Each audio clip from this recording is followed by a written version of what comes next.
வானதி பாண்டிக்கு தகுந்த ஜோடியே இல்லை அப்படின்னு நீங்களும் நினைச்சா இந்த வீடியோவுக்கு லைக் பண்ணிட்டு வாங்க நாளைக்கான ப்ரமாக்கான ப்ரிடிக்ஷன் என்னன்னு பார்க்கலாம். ஐயனார் வீட்டில் இருக்கிற எல்லாருமே பேக் எல்லாம் எடுத்துட்டு ரெடியாக கிளம்பிக்கிட்டு இருக்காங்க.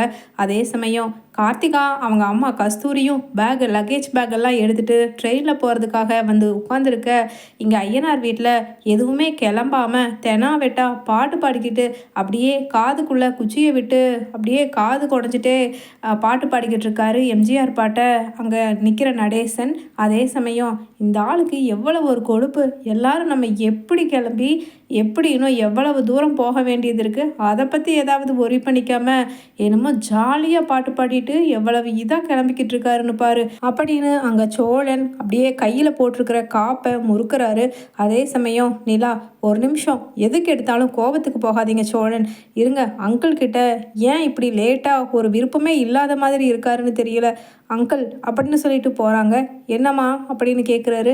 நாங்கள் எல்லாரும் பீகார் கிளம்ப போகிறோம், நீங்கள் இன்னும் ரெடியாகாமல் இருக்கீங்களே அப்படின்னு சொல்ல, நான் வரலை, நீங்கள் போயிட்டு வாங்க அப்படின்னு சொல்ல, உடனே சேரன், அப்பா என்னப்பா நைட்டு படுக்கிற வரைக்கும் ரெடியாக வரேன்னு தானே சொல்லிட்டு படுத்தீங்க, அதுக்கப்புறம் ஏப்பா இப்போ வரலைங்கிறீங்க அப்படின்னு கேட்குறாரு.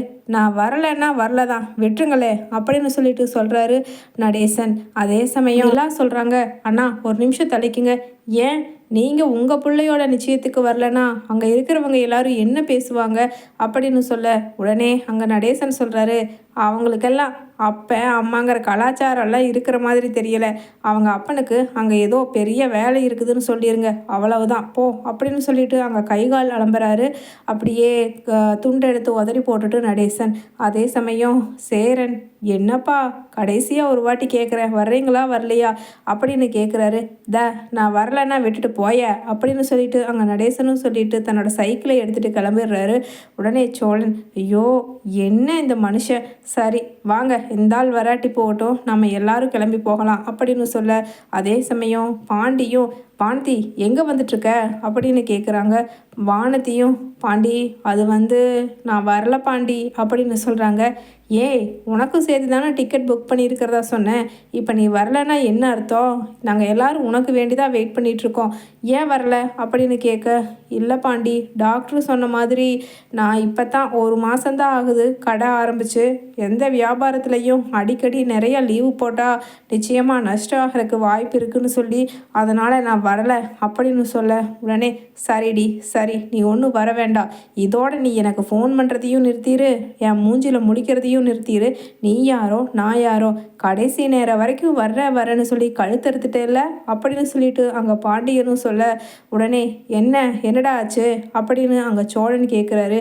இல்லை வானதியும் வரலன்ட்டாடா அப்படின்னு அங்கே பாண்டி சொல்ல, ஏன் எதனால் பாண்டி அப்படின்னு நிலா கேட்க, அவகிட்டலாம் அவளுக்கு இப்போ என்னை விட டாக்டர் தான் ரொம்ப பிடிக்குது அப்படின்னு சொல்லிட்டு அங்கே கடுப்பில் நிற்கிறாரு பாண்டியும். உடனே நிலா அங்கே பாண்டிக்கிட்ட சொல்கிறாங்க, சரி எதுவாக இருந்தாலும் நம்ம போய் முதல்ல அண்ணாவோட என்கேஜ்மெண்ட்டை நம்ம நினச்சபடி நல்லா சூப்பராக முடிச்சுட்டு வந்துட்டு அதுக்கப்புறம் இங்கே இருக்கிற பிரச்சனையை பார்த்துக்குவோம், இப்போ கிளம்பலாம், யார் வந்தாலும் வராட்டியும் இந்த வாட்டி நம்ம போய் கரெக்டாக அங்கே என்கேஜ்மெண்ட்டை முடிக்கணும் அப்படின்னு சொல்லிட்டு அங்கே நிலா எல்லாருமா சேர்ந்து ட்ரெயின் ஏறி உட்காந்து போய்கிட்டு இருக்காங்க.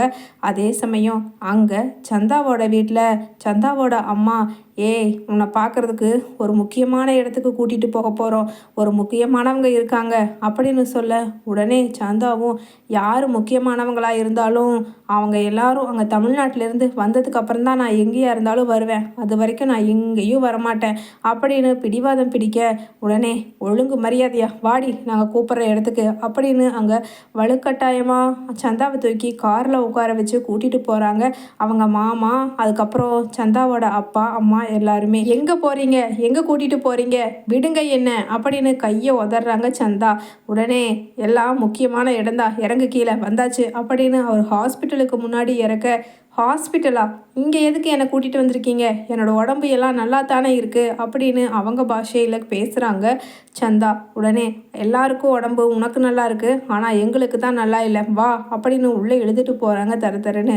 உள்ளே போய் சந்தாவை கட்டிக்க இருக்கிற மாமா டாக்டரை பார்த்துட்டு சொல்கிறாங்க, இந்த பொண்ணு கர்ப்பமாக இருக்காளான்னு செக் பண்ணி பாருங்க அப்படின்னு சொல்ல, உடனே சந்தா ஷாக் ஆகி கையை உதறிட்டு, விடு நான் கர்ப்பமாக தான் இருக்கேன், இப்போ எதுக்கு அதெல்லாம் டெஸ்ட் பண்ணிகிட்ருக்க அப்படின்னு சொல்லிட்டு அங்கே விட்டுட்டு வெளியில் வர உடனே பிடிச்சிட்டு போய் உள்ளே விடுறாங்க சந்தாவோட அம்மாவும் அப்பாவும்.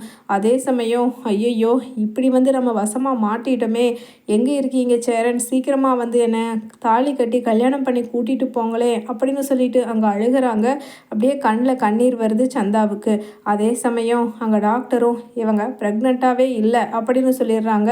அது மட்டும் இல்லாமல் இவங்க அப்படியே இன்னும் கல்யாணம் ஆகாத பொண்ணுக்குரிய எல்லாமே இருக்குது, அதனால் இவங்களுக்கு எப்படி கர்ப்பமாக இருக்குது வாய்ப்பு இருக்குது அப்படின்னு சொல்லிட்டு சொல்ல உடனே அடி பாவி, அன்னைக்கு ஏற்பாடு பண்ணியிருந்த கல்யாணத்தில் எவ்வளவு பெரிய அபாண்டமான பொய்யை சொல்லி கடைசியில் கல்யாணத்தை நிறுத்திட்டு என்ன அவனை கல்யாணம் பண்ணிக்கலான்னு தானே இப்படி பொய் சொன்னேன், இனிமேல் தானே நாங்கள் யாருன்னு நீ பார்க்க போகிற அப்படின்னு.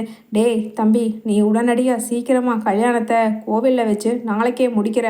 ஆஹா, நாளைக்கு கூட வேண்டாம், இன்னைக்கே முடிச்சிடணும் அப்படின்னு சொல்லிட்டு அங்கே சந்தாவோட அம்மா சந்தாவை கல்யாணம் பண்ணிக்க போகிற மாப்பிள்ளை கிட்ட சொல்ல உடனே சரிக்கா அப்படின்னு எல்லா ஏற்பாடுகளுக்கான வேலைங்களையும் பார்க்குறாங்க. அதே சமயம் சந்தாவை வீட்டுக்குள்ளே இழுத்துட்டு வந்து அடைச்சி வச்சிடுறாங்க. சந்தாவும் சரி சேரனுக்கு ஃபோன் பண்ணலாம் அப்படின்னு ஃபோனை எடுக்க உடனே அங்கே ஆப்போசிட்டில் ட்ரெயினில் சந்தோஷமாக பாட்டு பாடிக்கிட்டு வந்துட்டுருக்காங்க எல்லாருமே. எப்படியா இருந்தாலும் சேரன் அண்ணாக்கு என்கேஜ்மெண்ட் முடிஞ்சு சீக்கிரமாக கல்யாணமும் முடிஞ்சா நம்ம வீட்டில் ஆளுங்க அதிகமாகிக்குவாங்க, அதனால் குறும்பு விளையாட்டு எல்லாம் மூட்டை கட்டி வச்சுட்டு ஒழுக்கமாக எல்லாரும் நல்லா சம்பாதிச்சு நம்ம குடும்பத்தை முன்னுக்கு கொண்டு வர்றதுக்கான வழியை பார்க்கணும் அப்படின்னு அங்கே நிலா சொல்லிக்கிட்டே சிரிச்சுக்கிட்டே பேசிக்கிட்டு வந்துட்டுருக்காங்க. சந்தா தான் கால் பண்ணுறாப்பா அப்படின்னு அங்கே சேரன் ஃபோனை அட்டன் பண்ணி பேச அப்போ ஆப்போசிட் சைடில் பேசுகிற சந்தா சொல்கிறாங்க, சேரன் என்னை சீக்கிரம் காப்பாற்றுங்க, இப்போவே இன்னைக்கு இன்னும் 2 மணி நேரத்தில் இங்கே கல்யாணம் நடக்க போகுதுன்னு சொல்கிறாங்க அப்படின்னு சொல்ல உடனே என்ன சந்தா சொல்கிற, நாங்கள் இன்னும் தமிழ்நாடு பார்டர் கூட தாண்டலை, இப்போ தான் 2 மணி நேரம் ஆச்சு ட்ரெயினில் ஏறி உட்காந்து, எப்படி உன்னை காப்பாற்ற முடியும், நீ தான் கர்ப்பம்னு சொல்லி அவங்கள நம்ப வச்சே இல்லை, அதையும் மீறி எப்படி உன் கல்யாணத்துக்கு அவங்க ஏற்பாடு பண்ணுறாங்க அப்படின்னு கேட்குறாரு சேரன். உடனே சந்தா சொல்கிறாங்க, இல்லை நான் சொன்னது பொய்ன்னு டாக்டர்கிட்ட கூட்டிகிட்டு போய் அவங்களுக்கு சந்தேகம் இருந்ததால் கிளியர் பண்ணிட்டாங்க, இப்போ எனக்கு என்ன பண்ணுறதுனே தெரியல சேரன் அப்படின்னு அழுக உடனே சரி சரி அழுகாத, நான் ஏதாவது ஒரு வழி பண்ணி கல்யாணத்தை நிறுத்துறதுக்கு பார்க்குறேன் அப்படின்னு அங்கே கண் கலங்கி ஃபோனை கட் பண்ணிவிட்டு நிற்கிறாரு எழுந்திரிச்சு ட்ரெயின்குள்ளே.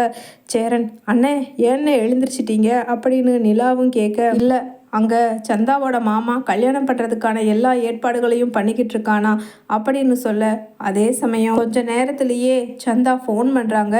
என்ன பண்ணுறதுன்னு தெரியாமல் இவங்களும் பரிதவிச்சுக்கிட்டு இருக்க கல்யாணம் நின்றுச்சு அப்படின்னு சொல்லிட்டு சந்தா சொல்ல எப்படி அப்படின்னு கேட்க இல்லை உங்கள் அப்பா நடேசன் தான் வந்து இங்கே நடக்க இருந்த கல்யாணத்தை அவங்களோட ஃப்ரெண்ட்ஸ் யாரோ லாரி டிரைவர்ஸ்னு அவங்க சங்கத்தில் இருந்து ஒரு 10-20 பேர்த்த கூட்டிகிட்டு வந்து நியாயமாக விருப்பம் இல்லாத பொண்ணு கழுத்தில் தாலி கட்டக்கூடாதுன்னு சொல்லி நிறுத்திட்டாரு சேரன் அப்படின்னு சொல்ல என்னது அவர் தான் வீட்டில் இருக்காரே ஊரில் இருக்காரே அப்படின்னு சொல்ல சந்தா கிட்ட இருந்து ஃபோனை வாங்கி பேசுகிறாரு நடேசன். யார் சொன்னா, நான் ஃப்ளைட்டில் வந்துட்டேன் அப்படின்னு அங்கே சிரிக்கிறாரு நடேசன். உடனே எல்லாருமே சந்தோஷமாகறாங்க.